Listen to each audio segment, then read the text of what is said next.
Hello పండిత పరిషత్ తరఫున సన్మాన పత్రం చదువుతున్నాం, వినాలి.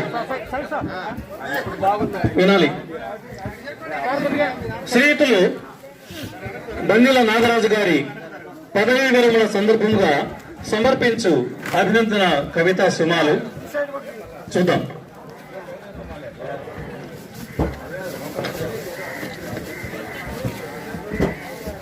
ఇదే ఇదే మా అభినందన మందార మాల, పదే పదే పలుకుతున్న ఈ పసందైన వేళ, ఆలకించుమా హాయిగా ఈ పదవీ విరమణ వేళ, ఆస్వాదించుమా మా అభినందన కవిత మేళ. తేటగీతలో పద్యం రాశాను. శ్రీయుతులు పదవీ విరమణ